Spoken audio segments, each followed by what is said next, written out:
चिड़िया अपनी झोपड़ी के अंदर एक कोने में सिकुड़ कर बैठी हुई है। उसे बहुत ठंड लग रही है। घोंसले में उसका पति कालू और उसकी एक बेटी भी है। वो सभी ठंड के मारे तड़प रहे हैं। टुनटुनी, इस साल कुछ ज्यादा ही ठंड पड़ रही है। हाँ जी, पता नहीं हम जिएंगे कैसे। टुनटुनी चिड़िया की बेटी ठंड के मारे रो पड़ती है, लेकिन टुनटुनी चिड़िया के पास ऐसा कुछ भी नहीं है जिससे वो अपनी बेटी की ठंड दूर कर सके, क्योंकि वो पक्षी बहुत गरीब है। कालू कौवा टुनटुनी दोनों मजदूरी करते हैं। उन दोनों को ज्यादा पैसे भी नहीं मिलते, इसलिए वो लोग एक झोपड़ी में रहते हैं और झोपड़ी में कुछ कुछ दिन बहुत बुरे तरीके से बीतते हैं। आज भी वैसा ही एक दिन है। इतने में बाहर पुलिस की गाड़ी घोषणा करते हुए जाती है। सुनो सुनो सुनो, सब लोग, शहर में आज बर्फ की बारिश होने की संभावना है। सब पक्षी अपने अपने घर के अंदर घुस जाएं, नहीं तो जान को खतरा हो सकता है। ये सुनने के बाद टुनटुनी चिड़िया घबरा जाती है। बर्फ? इस जंगल में तो कभी बर्फ की बारिश नहीं हुई। ये सब हमारा ही किया धरा है टुनटुनी। हमारे पापों की वजह से ही ये सब हो रहा है। इस जंगल में इससे पहले कभी बर्फ नहीं गिरी। इतने में बहुत ज्यादा हवा चलने लगी। मौसम बिगड़ता चला गया और बर्फ की बारिश शुरू हो गई। ये लो, शुरू हो गई बर्फ की बारिश। अब ठंड और बढ़ेगी। चारों तरफ बर्फ गिरने लगी। रास्ते बर्फ की तरह सफेद हो गए। टुनटुनी की झोपड़ी की छत पर बहुत बर्फ जमा हो गई थी और उसी की वजह से छत टूट पड़ी।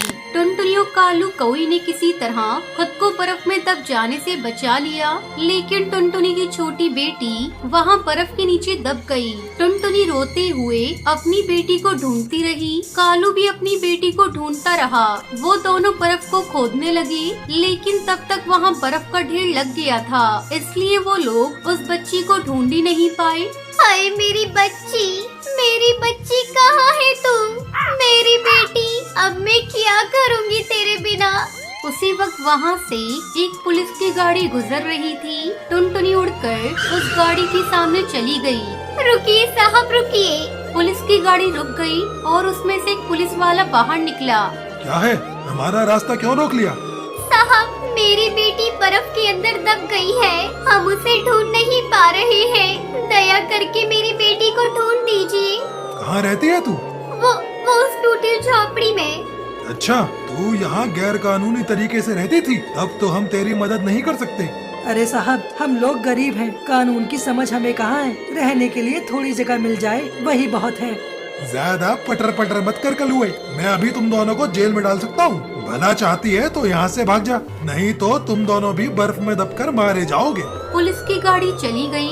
टुनटुनी, जो होना था वो हो गया। अब चलो यहाँ से। दोनों वहाँ से निकल पड़े और तेज बर्फ गिरने लगी। टुनटुनी चिड़िया अपनी बेटी के शोक में रोती रही। कालू कौवे ने ठंड से कांपते हुए कहा, हम लोगों को तुरंत एक जगह ढूंढनी पड़ेगी, नहीं तो हम दोनों के दोनों मारे जाएंगे। टुनटुनी। कालू ने बहुत ढूंढा, लेकिन उसे कुछ भी नहीं मिला। कुछ देर उड़ने के बाद उसने देखा कि रास्ते में एक बड़ा सीमेंट का पाइप पड़ा है। वो देखो एक पक्का पाइप है। चलो हम दोनों उसी के अंदर जाकर सोते हैं। कम से कम वहाँ बर्फ तो नहीं आएगी। दोनों उस पाइप के अंदर जाकर सो जाते हैं। टुनटुनी चिड़िया भी रो रही है। कालू कहता है, टुनटुनी, ये शौक मनाने का समय नहीं है। अभी हम दोनों को जिंदा रहना है। अगली सुबह वो खाना ढूंढने लगे और एक बड़े घर की ओर चल दिए। कालू ने देखा कि मालिक अपने घोंसले में कंबल ओढ़ के सो रहा है। मालिक उठिए ना, मेरी पत्नी और मैं कई दिन से भूखे हैं। कुछ खाने को दे दो। मालिक गुस्सा हो गया। हाँ, कौन है रे तू? कौन है? चल जा यहाँ से और मुझे सोने दे। इस ठंडे ठंडे मौसम में कंबल ओढ़कर मस्त नींद आ रही है। तेरा दिन अच्छा है, आज मेरा पेट भरा हुआ है, वरना तुझे भी भून कर खा जाऊंगा। चल जा यहाँ से। जिगरबाज सो गया। वो दोनों वहाँ से चले गए। कुछ देर उड़ने के बाद टुनटुनी चिड़िया देखती है कि करीब 5 साल की एक नन्ही चिड़िया एक डाल पर बैठकर ठंड से कांप रही है। उसे इस हालत में देखकर टुनटुनी चिड़िया को बहुत दया आती है। वो बच्ची ठंड से कांप रही है। मेरी बेटी अगर जिंदा होती तो मैं क्या उसके लिए कुछ नहीं करती?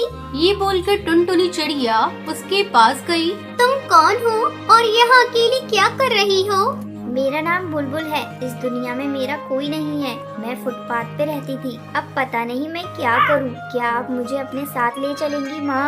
उसके मुंह से माँ पुकार सुनकर टुनटुनी चिड़िया का मन पिघल गया। उसने रोते हुए कहा, हाँ बेटी, तू तो मेरी बेटी जैसी है। चल बेटी, मेरे साथ चल। टुनटुनी चिड़िया उसे साथ लेकर उड़ने लगी, लेकिन टुनटुनी चिड़िया को भी क्या पता कि वो कहाँ जा रही है। उसे तो बस एक घर की तलाश है। कुछ देर बाद बर्फ गिरनी बंद हो जाती है, लेकिन अचानक से बारिश शुरू हो जाती है। इतनी ठंड में बारिश की एक एक बूंद सुई की तरह चुभने लगी। पता नहीं आज भगवान का क्या इरादा है। शायद हम जैसे गरीब पक्षियों को पृथ्वी से उठाना है। हम इतनी गंदगी जो फैलाते हैं ना। नहीं, भगवान पर भरोसा रखिए, वो कभी भी ऐसा कुछ भी नहीं चाहते हैं। वो सब कुछ ठीक कर देंगे। कैसे ठीक कर देंगे बेटी? मेरी खुद की बच्ची बर्फ तले दबी पड़ी है। क्या भगवान उसे लौटा सकेंगे? भगवान के लिए असंभव कुछ भी नहीं है। भगवान पर भरोसा रखिए। कुछ देर चलने के बाद बुलबुल ने कहा, माँ, मैंने कल से कुछ भी नहीं खाया है। मुझे बहुत भूख लग रही है। भूख? मगर अभी मुझे खाना कहाँ मिलेगा? ठीक है बेटी, रुक जा, मैं खाने को कुछ बंदोबस्त करती हूँ। हमने भी तो कल से कुछ भी नहीं खाया। टुनटुनी खाना ढूंढने लगी। ढूंढते ढूंढते उसे एक बड़ा सा घर दिखा। लगता है अमीर पक्षी का घर है, जहाँ हमें खाना मिल सकता है। टुनटुनी चिड़िया उस घर का दरवाजा खटखटाने लगी। एक तोते ने दरवाजा खोला। क्या चाहिए यहाँ? कुछ खाना चाहिए साहब, हम सब बहुत भूखे हैं। तो मैं क्या करूँ? हाँ, भाग जा यहाँ से। उस तोते ने टुनटुनी चिड़िया के मुंह पर दरवाजा बंद कर दिया। टुनटुनी चिड़िया ने देखा उस घर के पास एक छोटा सा गोदाउन है और उसके अंदर बहुत सारी खाने की सामग्री रखी हुई है। इनके पास भगवान का दिया सब कुछ है, लेकिन फिर भी हम जैसे गरीबों को खाना देने से इनकार कर दिया। ये गलत है। ये बोलकर टुनटुनी उस गोडाउन की खिड़की से उसके अंदर घुस गई और वहाँ से खाना निकाल कर सबके साथ खाने लगी। उस तोते ने ये देख लिया और पुलिस को बुला लिया। वहाँ पुलिस आ गई और टुनटुनी को पकड़ लिया। ये वही पुलिस है जिनसे टुनटुनी ने अपनी बेटी को बचाने के लिए हाथ पैर जोड़े थे। तुझे वहाँ से भगा क्या दिया? अब तू यहाँ चोरी कर रही है। चल, तुझे अभी सबक सिखाता हूँ। साहब, हम गरीब पक्षी हैं, हमें छोड़ दीजिए। लेकिन उस पुलिस ऑफिसर ने कोई बात नहीं सुनी। वो अपने डंडे से टुनटुनी चिड़िया और बाकी सभी को मारता रहा। सभी चिल्लाने लगे और तभी वहाँ एक चमत्कार हो गया। बुलबुल माँ दुर्गा में बदल गई। माँ दुर्गा को देखकर सभी चौंक गए। दुर्गा माँ, आप यहाँ? हाँ, मैं धरती लोक पर असली पक्षियों की पहचान करने आई थी और देखा कि इंसानियत तो सिर्फ गरीबों में जिंदा है, बाकी सब लोग जानवर बन गए हैं। टुनटुनी चिड़िया, तुझमें मुझे असली इंसान दिखा, इसलिए मैं तुझे तेरी बेटी वापस देना चाहती हूँ। ये बोलकर दुर्गा माँ अपनी जादुई शक्ति से टुनटुनी चिड़िया की बेटी को वापस ले आई। अपनी बेटी को पाकर टुनटुनी चिड़िया खुशी के आंसू रो पड़ी। बेटी, मेरी बेटी, मेरी आँखों का तारा। और मैं ये वरदान देती हूँ कि तेरे पास बहुत सारे पैसे आएंगे। इसके बाद से सर्दी में तुझे घर से बाहर नहीं रहना पड़ेगा। दुर्गा माँ अमीर तोते और उस पुलिस ऑफिसर से उन लोगों का सारा धन दौलत छीन लेती है। उन पक्षियों को सबक मिल जाता है। टुनटुनी चिड़िया अमीर हो जाती है।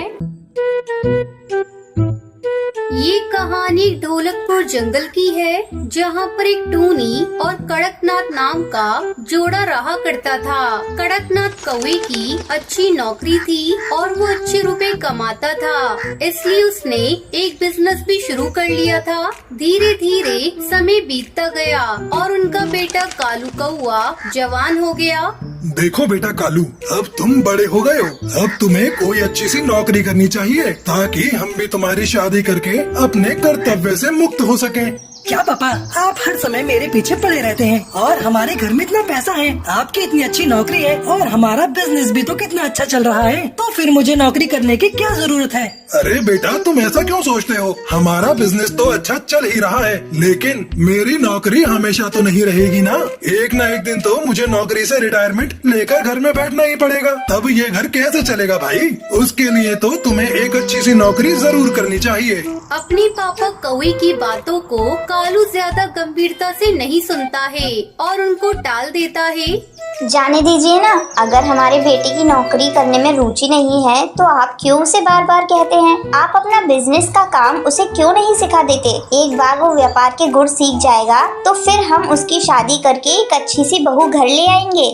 अपनी पत्नी की बात सुनकर सेठ कौआ बुझे मन से अपने बेटे कालू को अपना बिजनेस सिखाने लगता है। कुछ दिन बाद कालू की शादी एक सुंदर सी टुनटुनी नाम की चिड़िया से करा दी जाती है और वो चिड़िया बहू बनकर उनके घर आ जाती है।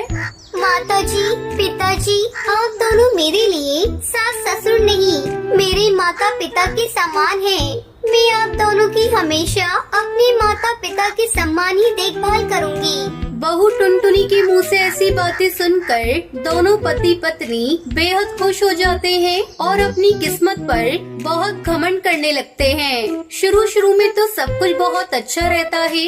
टुनटुनी घर के सारे काम बहुत अच्छे से करती है और अपने सास ससुर की भी बहुत सेवा करती है, जिससे वो दोनों उससे बहुत खुश हो जाते हैं। सुनिए जी, हमारी तो किस्मत ही खुल गई जो हमें इतनी प्यारी बहू मिली है। मैं सोच रही हूँ कि अपने सारे गहने बहू टुनटुनी को उपहार में दे दूँ। आखिर मेरे बाद वो गहने बहू के ही तो है। अरे वाह, तुम बिल्कुल सही सोच रही हो टूनी। अब मैं भी सोच रहा हूँ कि बिजनेस का सारा काम अपने बेटे को सौंप दूं और अब थोड़ा आराम करूँ। कुछ दिनों बाद पिताजी, मैं अपने व्यापार का काम आगे बढ़ाना चाहता हूँ, जिसके लिए मुझे कुछ लोन की जरूरत है, लेकिन ये घोंसला तो आपके नाम है, इसलिए मुझे बैंक से लोन नहीं मिल पा रहा है। अगर आप ये घोंसला मेरे नाम कर दें तो मैं आसानी से लोन लेकर अपना व्यापार बड़ा कर सकता हूँ। अरे वाह बेटा, तुम तो बहुत समझदार हो गए हो जो अब व्यापार को बढ़ाने के बारे में सोच रहे हो। क्यों नहीं, मैं जल्द ही ये मकान तुम्हारे नाम कर दूंगा, फिर तुम आसानी से बैंक से लोन लेकर अपना व्यापार आगे बढ़ा सकते हो। इस तरह कड़कनाथ कौआ अपना मकान भी एकलौते बेटे कालू के नाम कर देता है। कुछ दिन बाद कड़कनाथ अपनी नौकरी से रिटायर हो जाता है और घर पर बैठ जाता है। अब तो ये सास ससुर दिन भर घर पर ही बैठे रहते हैं। अब टुनटुनी चिड़िया उनकी सेवा करते करते बिल्कुल परेशान हो गई थी। आखिर कब तक ऐसा ही चलता रहेगा? अब मुझसे दिन रात इनकी सेवा नहीं करी जाती। ससुर कड़कनाथ की नौकरी जाने के बाद बहू टुनटुनी और बेटे कालू के व्यवहार में अचानक ही बदलाव आ जाता है। अरे माँ जी, मैं घर के काम करती रहती हूँ और आप यूं ही खाली बैठी रहती हैं। अब से घर की साफ सफाई का काम आप ही करेंगी। ये कैसी बातें कर रही है बहू? अब मैं इस उम्र में घर का काम नहीं कर पाऊंगी। माँ जी, अगर इस घर में रहना है तो घर के काम तो आपको ही करने पड़ेंगे। आप घर की साफ सफाई का काम करेंगी और पिताजी बाहर से सब्जी लेकर आएंगी और खाना बनाएंगे। मैं मुफ्त में आप दोनों को इस घर में नहीं रखने वाली। देख रहे हैं, आपकी नौकरी के जाते ही इस बहू के तो तेवर ही बदल गए। लेकिन हम लोग कर भी क्या सकते हैं? हमने तो ये मकान भी इन दोनों के नाम कर दिया है। अब अगर हमें इस घर में रहना है तो इन दोनों की बातें तो सुननी ही पड़ेंगी। इसी वजह से टूनी चिड़िया और कड़कनाथ मिलकर घर के सारे काम करने लगते हैं और उनकी बहू टुनटुनी बैठकर आराम से टीवी देखने लगती है। एक दिन टूनी चिड़िया की तबीयत थोड़ी खराब हो जाती है। सुनो बहू, आज मेरी तबीयत कुछ खराब लग रही है, थोड़े पैसे दे दो तो मैं तुम्हारे ससुर जी को लेकर डॉक्टर बुलबुल के पास चली जाऊँ। देखिए माँ जी, अब आपकी उम्र बढ़ रही है। आप रोज रोज बीमार रहेंगी तो मैं आपको रोज डॉक्टर के पास ले जाने के लिए पैसे नहीं दे पाऊंगी। वैसे आपको कुछ नहीं हुआ है, बढ़ती उम्र में ऐसा होता ही है। बहू के मुंह से ऐसी बातें सुनकर टूनी चिड़िया को बहुत दुख पहुंचता है। अब तो धीरे धीरे टुनटुनी के अत्याचार बढ़ता ही जाता है। वो बर्तन धुलवाने से लेकर खाना बनाना और घर के सारे काम टूनी चिड़िया और उसके पति से ही करवाती थी। एक दिन बहू टुनटुनी के पिता उनके घर आते हैं। फिर वो दरवाजे तक पहुंचते हैं। तभी अनजाने में सास टूनी अपने पति से कहती है, हमने अपने बेटे कालू और बहू टुनटुनी को समझने में बहुत गलती कर दी। अपना मकान, व्यापार और सारे गहने उन दोनों को देने के बाद अब हमारा इस घर में कुछ भी नहीं बचा है। इसलिए हमारी बहू अब हमारे ऊपर इतना अत्याचार करती है। मैंने तो उसे बहुत ही सीधी सादी चिड़िया समझा था, लेकिन वो तो बहुत ही तेज तर्रार निकली। उसने बहुत चतुराई से हमारा सब कुछ हमसे छीन लिया और अब हमें हमारे ही घर में नौकर बना दिया है। टोनी चिड़िया की बात सुनकर टुनटुनी के पिता को बहुत धक्का लगता है। बेटा टुनटुनी, जैसा व्यवहार आज तुम अपने सास ससुर के साथ कर रही हो ना, अगर ऐसा तुम्हारे भाई भाभी मेरे साथ करें तो तुम्हें कैसा लगेगा? अगर तुम्हारी भाभी भी तुम्हारी माँ से धोखे से सारे रुपए, गहने और घर छीनकर उनसे नौकरों जैसा बर्ताव करे, तब तुम्हें समझ में आएगा कि तकलीफ क्या होती है। अरे तुम्हारी जैसी चिड़िया मेरी संतान हो ही नहीं सकती। अब से तुम्हारा मेरा कोई संबंध नहीं है। मुझे माफ कर दीजिए पिताजी, धन के लालच में मैं अंधी हो गई थी। अब से ऐसी गलती नहीं करूंगी और अपने सास ससुर को अपने माता पिता की तरह ही सम्मान दूंगी। इसके बाद बहू टुनटुनी सुधर जाती है और वो सभी खुशी खुशी रहने लगते हैं।